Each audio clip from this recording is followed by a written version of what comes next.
Industrial safety ordinance, it's pretty much mirrors the county. Both of them need to be strengthened. Some of the language in there is pretty wishy-washy, and so we need to take all the shalls and strengthen those and take out the considers and make it you know, something that's going to have some real teeth. Nothing has changed because they plan on appealing, and Cal-OSHA told us that it may take up to 4 years to exhaust the appeals process. So that's why this legislation is so important. Or Barbara Boxer or Feinstein are not here, tells us what they think about us at the federal level. The Friday fire was almost a year ago, and it seems to be fresh on everyone's mind, and I'd love for it to stay that way because that's what we need in order for action to be taken. I did want to keep you abreast of what's going on at the state level. Nancy did take this refinery fire very seriously, and subsequently, as part of her bill package this legislative session, she introduced AB 1165. I'm going to read it to make sure articulated perfectly. AB 1165 requires an employer that is cited for a serious, willful, or repeat violation of employee safety to abate the hazard identified by the citation, even if the employer appeals the citation. So basically what that means, if we find a refinery in the state of California has a pipe that is a danger to the workers and has potential impacts, then they are actually required to fix that pipe regardless of whether or not they appeal it. Right now, appeals processes can go on for 2-3 years. Meanwhile, we have this bad pipe that's still in place. So the goal of this bill is to fix that. I'm Dr. Larry Rose. I was with Cal-OSHA for 30 years. I was the head of the medical unit. And I just want to point out a couple of things about Cal-OSHA and why have they failed. Why did they finally come out with a report 6 months later that requires less than $1 million penalty in a Chevron refinery that turns out $36 million of product every day, which is less than 3% penalty. It's not a penalty at all, it's a facade. And Cal-OSHA is mandated to prevent this kind of accident. In fact, they have a special department called the Process Safety Management Department, and they were supposed to be overseeing the Chevron refinery. Well, in fact, what was going on was the investigators at the Process Safety Management Department were walking in, reading Chevron's plans and okaying it and doing actually no on-site inspection at all until this accident. Now with this accident, whoops. Oh, sorry. with this accident, what occurred was that they got pushed by the Federal Chemical Safety Board and they had to do something. Well, they came out with a very good report, but no real penalty.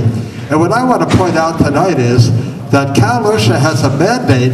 They can go ahead with criminal action to higher management. And they have a department called the Bureau of Investigation. And that bureau goes in when there's a death every time and does an investigation who's involved in management. But in addition, they are supposed to go in when there's this kind of catastrophic event where there are 20 workers that were unnecessarily exposed, 5 of whom were ill or injured, and they have a mandate. They are supposed to have to go in, required to go in and do a criminal investigation. Now, what does that mean? That would mean that they would go to court, either the city attorney here in Richmond or the county district attorney would do an investigation, a criminal investigation. The prosecutor would bring them to court, and the management that was responsible would be given a sentence.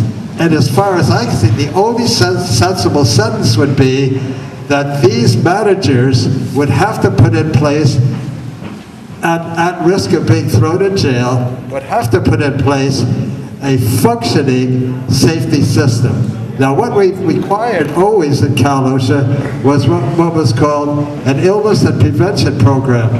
Well, Chevron has a model illness and prevention program, but it was not put in place. Their emergency response was was to put everybody at, was to put all of their workers at risk. They went in with no respirators, no personal protection equipment. They were told to stand there and keep it running, and then they were told to peel off the insulation. That during that process, it punctured the little bit of remaining thickness in that pipe, and off was sent the gases, and after that the explosion, because they had defective electrical equipment all around that emission. So what I'm saying is that this group, whoever is going to be working, and I'd like to work with them too, again, I'm Dr. Larry Rose, we should be confronting Cal-OSHA, particularly Ellen Wydess, the chief of Cal-OSHA, to be doing this criminal investigation. That the citations that were issued, there were Erica Monterosa, Department of Industrial Relations, the department that, Cal-OSHA is within our department. And I'm here because we value what you have to say. Just want to confirm the citations that were issued January 30th. There were 25 citations, 23 of those were serious or willful, and that is a civil process. So the Bureau of Investigations does, continue to operate, and that is still pending. So criminal citations may be coming. Well, no, let me clarify. The gentleman that spoke before, there was a lot of confusing information, but the Bureau of Investigation report is provided to the prosecuting attorney. It's the prosecuting attorney that makes the decision of whether to file criminal charges or not. So that means these have been forwarded to the Contra Costa District Attorney? It's still pending. Still pending. Still pending. The Department of Industrial Relations and Cal-OSHA. And what is the Department of Industrial Relations doing in relationship to the refinery explosion and incident? Well, Cal-OSHA actually issued nearly $1 million in proposed penalties for the investigations that were launched as a result of the fire that occurred on August 6th. There were 25 citations that were issued, and of those 23 included serious or willful serious violations. What does that mean? On January 30th. That's a civil process. Penalties that are issued are set by the legislature depending on the nature of those violations. And what do you mean by serious and willful violations? Why don't you give some examples of what that means? Definitely. A serious violation is one in which the violation itself can result in either serious injury or death. A willful violation is one in which the employer either knew that the situation existed or should have known that the situation did exist, and for whatever reason did not correct that issue. So what does that mean? No masks or proper protection equipment, safety equipment for the workers? I can get you copies of the citations. I don't have them in front of me, but some of the issues, were the way that they responded to the situation actually put workers at extreme risk, and there were a lot of citations to go through, so I'd actually have to have that in my hand or pass it over to you. I can follow up with you. A lot of workers could have been killed in this potential incident. In this case, luckily no workers were killed. There were no serious injuries in this case to workers, but the fact of the matter is that these are serious citations because of the fact that they do pose, the probability or possibility of serious injury or death. And have there been a previous record of injuries and citations against Chevron? Yeah, we could give you that information. One question is, were there inspections, investigations of Chevron refinery prior to the incident? I'm talking 2012. In 2012, there were some other investigations that were conducted in that year. There have been investigations, complaint investigations, accident investigations, as well as investigations for planned inspections. Well, these refineries are big facilities, and highly toxic, highly dangerous. Is there any special investigative process that the Cal-OSHA inspectors do in relationship to the refinery, Chevron and other refineries, because of the special circumstances of the industry? You know, the refinery industry, as well as other industries, including chemical plants, et cetera, they are held to a standard for the process safety management. So Were they enforcing that? I mean, was Chevron actually doing process safety management? well, Chevron is responsible for following their guidelines, and that's one of the issues that we found, and that was some of the citations that were issued in this investigation. So they weren't following the proper procedures as far as health and safety protection through the process safety. Well, that was the part of the findings for the investigation that was concluded with the citations that were issued on January 30th. Is your department concerned about the fact that there are only 182 Cal-OSHA inspectors in California for 18 million workers?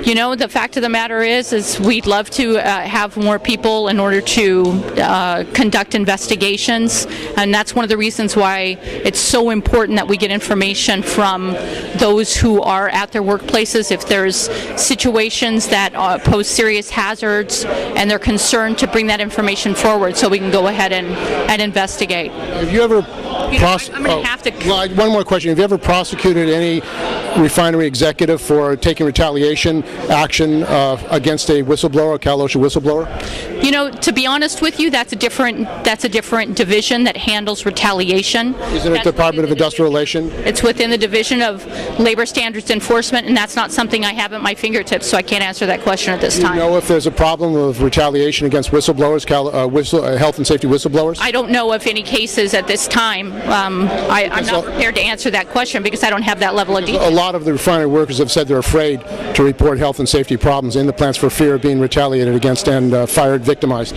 If that situation exists, then they need to bring that forward so we can investigate. But at this point, I can't answer your question because I don't have that level of detail. So you do this investigation. You do investigate if a whistleblower... Labor Standards Enforcement within the Department of Industrial Relations does conduct investigations of retaliation complaints. Last question. There are 18 million workers. How many inspectors do you think you need to properly supervise and do oversight on health and safety in California for California workers? You know, that's a question for the legislature. Well, I mean, there are other standards. You know, the fact of the matter is that we do the very best that we can with the work that we have. I'm just saying, do you think 182 inspectors can properly protect the health and safety of California workers? You know, to be honest with you, the workers that we have do a wonderful I'm not talking about the workers not doing a job. I'm just saying. Very much. I appreciate it. The biggest question I keep hearing tonight is, what can we do? I want to point out this group, and this is not all the group, this collaborative. We've been struggling over a name for it, which is rather funny. I had the Collaborati was my guess, but they said no to that. But what I want you to understand, what's important about this group that came together with the help of the Labor, Health, and Occupational Safety group at Berkeley, is the refineries are nervous about us. Most of us, this Richmond area is very well educated, the Martinez area is. We have ordinances in this county that are different than any else in the country. But having everybody come together like this, where what the refineries do is they love to pit one group against another. That's how they win. They tell the refinery workers that the environmentalists are here to shut us down so you don't have any work. They tell the environmentalists that the money will come out of the community. They do whatever they can to divide. And the worst thing is when you put all those things together and they're talking on the same front and they're understanding each position that they're coming from. Now you have what I would say a bind that's impossible to break because they can't divide us. We're talking, we're all in one voice. It's very, very important. We received compliments from the Chemical Safety Board when they came and listened to us when we sat with the governor. The reason the governor's task force came out was because of this foundation collaborative coming together. And I want you to understand, that's how you win. The fact that the governor's talking to us, what does that say? Possible legislation. That's how you beat the Chevrons and the Shells and the multinational companies that own the world and countries, is by legislation, by getting things done on the local, on the state, and on the federal level that they have to comply to. That's how you win. And it's being done other places. Again, we're kind of like the patch.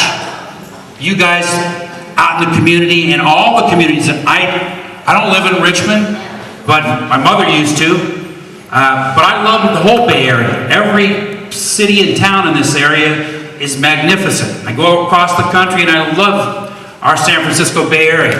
And so, in my mind, we want to come together in all our communities so that we have a great place to live, not only now, but forever.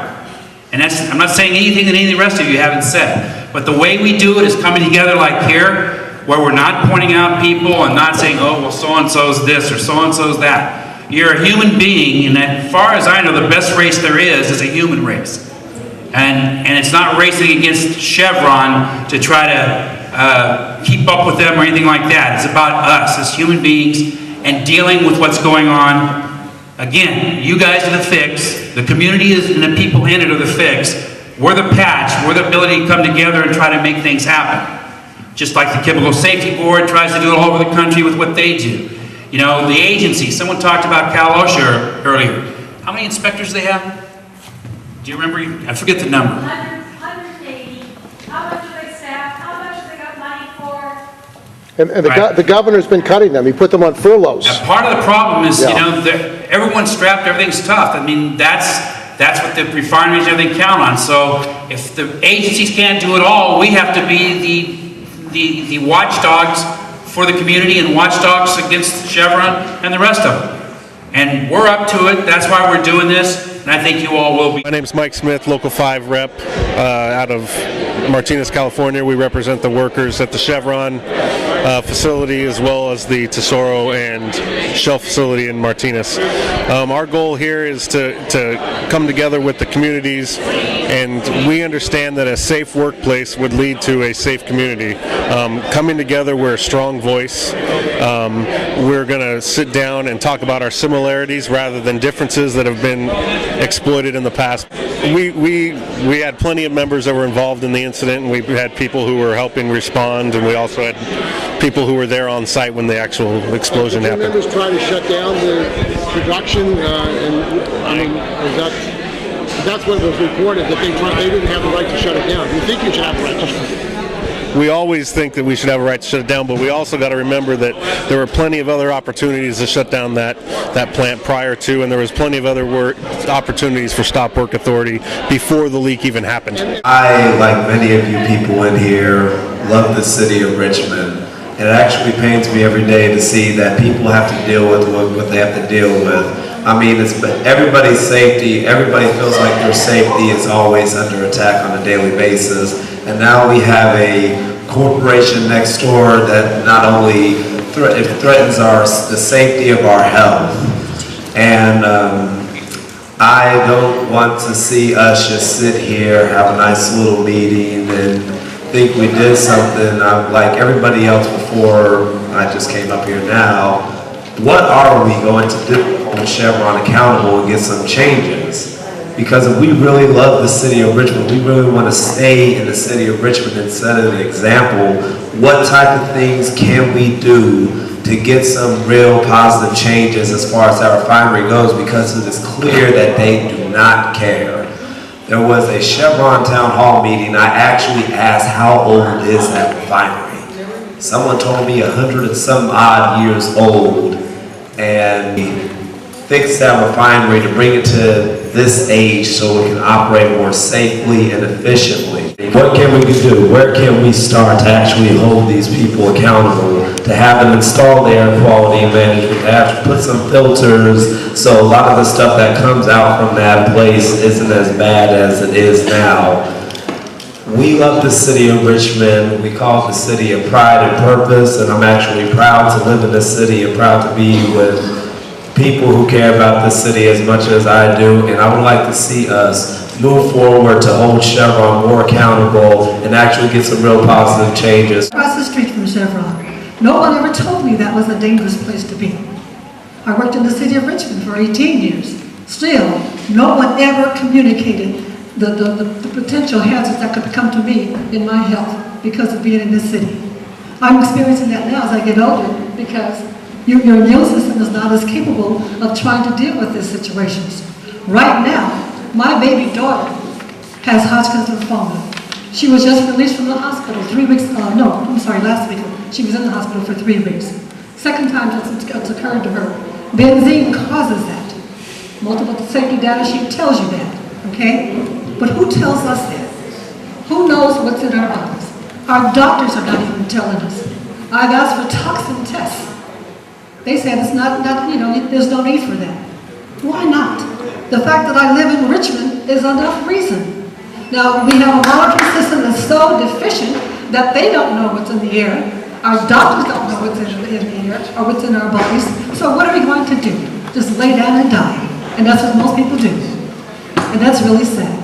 But you know what? Chevron is not the only group that's in non-compliance with the air standards. Our city is also. Because the Clean Air Act requires each city to have a plan to comply with the Clean Air Act. We're in violation. And that's why we're suffering. Because our city, our council, does not do anything to comply. So what are we going to do? What are we going to do? We've got to do something. Because we will not have a Richmond. And I mean, we've seen on the demonstration here today how much corrosion, how many violations they have in their facilities. Why are we allowing that? I'm at my limit. I'm up to here. I said, get out of Richmond.